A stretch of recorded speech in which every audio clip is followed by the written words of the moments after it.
Cell है। आज से हम थोड़ा सा लॉन्ग वीडियो की तरफ चलेंगे और बीच बीच में आपको शॉर्ट वीडियो तो मिलता ही रहेगा, जो भी ऑडियंस रहेगा वो भी आपको मिलता रहेगा। लेकिन हम सोचे हैं कि आज से आप सभी के सामने उस टॉपिक को शुरू करें जो सबके लिए एक पहेली बनी हुई है। और सबके लिए एक चीज़ और भी है कि जो पहेली है वो पहेली किस तरीके से है, क्योंकि इसके नाम से ही क्लियर होता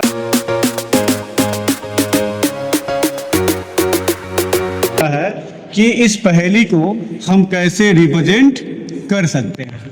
इसका जो रिप्रेजेंटेशन कंडीशन है वो आप ये देखेंगे तो cell the basic unit of life. It means कि कोशिका एक ऐसी यूनिट होती है जो किसी भी लाइफ को, किसी भी जीवन को रिप्रेजेंट करने की कैपेबिलिटी रखती है। सबसे पहले बात हम समझेंगे इस कोशिका के बेसिक यूनिट ऑफ लाइफ को। आखिर इसको बेसिक यूनिट ऑफ लाइफ क्यों कहा जाता है, ये सबसे बड़ी बात है।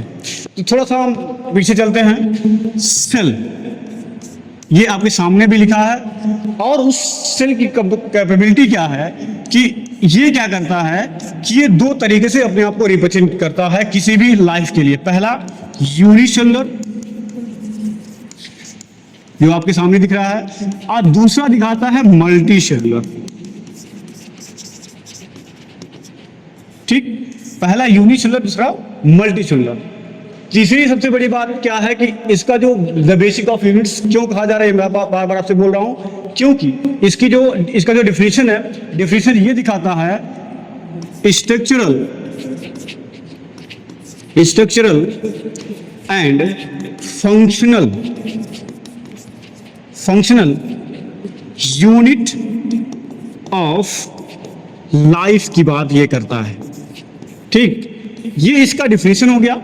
और ये उस सेल की जो हम बात कर रहे हैं बार बार, ये उस सेल को रिप्रेजेंट करने के तरीके हैं। अभी हम आते हैं कुछ चीजों के बारे में जो इसका डिफिनेशन क्या कहता है।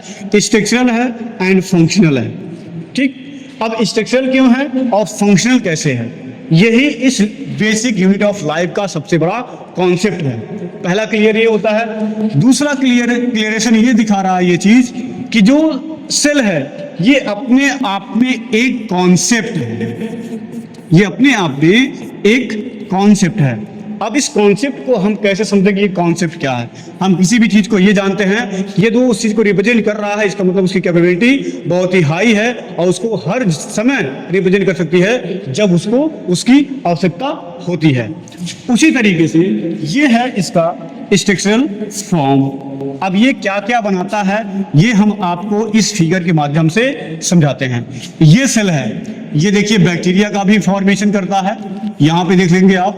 ये देख लीजिए आपके रेड ब्लड सेल्स का भी फॉर्मेशन करता है। ये देख लीजिए प्लांट सेल का भी फॉर्मेशन करता है। और ये देख लेंगे आप तो एनिमल सेल को भी रिप्रेजेंट करने का कार्य करता है। अब जो सेल है ये स्ट्रक्चर बना दिखा रहा है, लेकिन ये किस फॉर्म में बनाता है ये थोड़ा सा आप ऐसे समझिए। सेल होता है, ये सेल डिवाइड होने की कैपेबिलिटी रखता है, तो टिश्यू का फॉर्मेशन करता है। टिश्यूज का फॉर्मेशन होता है। अब ये टिश्यू बनाते हैं क्या, ये बनाते हैं ऑर्गन्स। अब ये ऑर्गन्स क्या करता है, ऑर्गन सिस्टम का फॉर्मेशन करते हैं। और हम सभी जानते हैं कि जो ऑर्गन सिस्टम का फॉर्मेशन होता है वो बनाता क्या है, ऑर्गेनिज्म। क्या बनाने का कार्य करता है, ऑर्गेनिज्म का फॉर्मेशन करता है। और आप ये जानते हैं कि जब ये ऑर्गेनिज्म बन जाता है तो वो क्या कर सकता है, वो फंक्शन भी कर सकता है।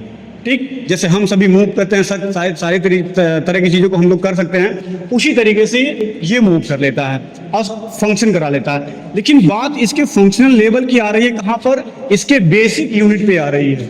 हम तो करते हैं वो तो सबको पता है, लेकिन ये कैसे करता है वो डिपेंड करता है। ठीक, अब इस कंडीशन के हिसाब से देखते हैं तो पूरे अर्थ पे दो तरीके के एनिमल्स या ऑर्गेनिजम्स पाए जाते हैं।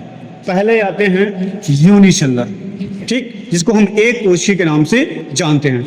दूसरे आते हैं मल्टीसेलुलर, जिसको हम बहुकोशिकीय जीवों के नाम से जानते हैं। ये आप देख लीजिए, इस तरीके से रिप्रेजेंट करता है। अब बहुकोशिकीय में आप कुछ चीजों को छोड़ दिया जाए तो सभी बहुकोशिकों में आते हैं, लेकिन यूनिसेलुलर में सिर्फ 3 आता है। अमीबा होता है, पैरामीशियम आता है और यूग्लिना आता है। यूग्लिना आता है। ये तीन ऐसे ऑर्गेनिजम्स हैं जो सिंगल सेल बॉडी को रिप्रेजेंट करने का कार्य करते हैं। अब जब ये सिंगल सेल बॉडी को रिप्रेजेंट कर रहे हैं तो अभी मैंने आपसे कुछ कॉन्सेप्चुअल बात किया है, ये फंक्शनिंग कैसे होता है यही हमको यहाँ पे समझना है।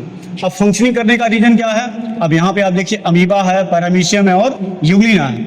ये लोग कैसे कार्य करते हैं। अमीबा का कोई शेप नहीं होता है, ये हम सभी को पता है, ठीक। और ये इस कंडीशन पे आता है। अब अमीबा क्यों कहाँ पे पाया जाता है, अमीबा होता है अपने सराउंडिंग एरिया में, वो कहलाता है एक्वेटिक मीडियम, मतलब कि ये जलीय जीव है जो सिर्फ जल में ही रहता है। अब इसके सराउंडिंग एरिया में ये कैसे फंक्शन कर सकता है, क्योंकि इसको डाइजेशन करना है, पहला कार्य करना है, दूसरा इसको करना है रिस्पिरेशन करना है, रिस्पिरेशन करना है और इस तरीके से एक्सक्रीशन भी करना है एंड क्या कर लेता है, सर्कुलेशन भी करना है। मतलब कह सकते हैं कि आप इतना सारा कार्य वो कर सकता है, लेकिन करता कैसे है, यही इसका फंक्शनिंग कंडीशन को रिप्रेजेंट करने का कार्य करता है। मतलब एक सेल है जो ये सारा कार्य करता है, लेकिन एक जगह पे ये बहुकोशिकीय जीव है और ये बहुकोशिकीय जीव भी अपने आप को क्या कराता है, डाइजेशन कराता है, रिस्पिरेशन कराता है, एक्सक्रीशन कराता है और सर्कुलेशन कराने का कॉन्सेप्ट रखता है। इस वजह से क्योंकि ये अपने पास और भी चीजों को रखता है और पूरी तरीके से सारे ऑर्गेन्स को रखते हुए ये सारे कार्य को, सारे फंक्शन को एक सेल के अंदर ही कराने का कार्य करता है, एक सेल के अंदर ही। इस वजह से किसी की भी लाइफ हो, चाहे वो एक कोश की अमीबा की लाइफ हो, चाहे वो बहुकोश की हमारी लाइफ हो, इन सभी के लाइफ में यही जो सेल है वो एक मेजर रोल प्ले करता है और सारे फंक्शन को वो डिफाइन करने का कार्य करता है। ये चीज हमें लगता है कि आपको बहुत ही अच्छी तरीके से समझ में आया होगा, तो लाइक शेयर और सब्सक्राइब जरूर करते रहें। अब इसके बाद हम सेल के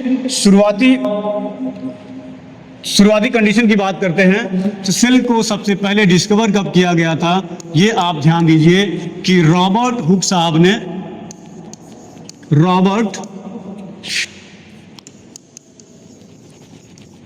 साहब ने 1665 में एक नॉन लिविंग सेल को खोजा था सबसे पहले, जो एक प्लांट का कार्य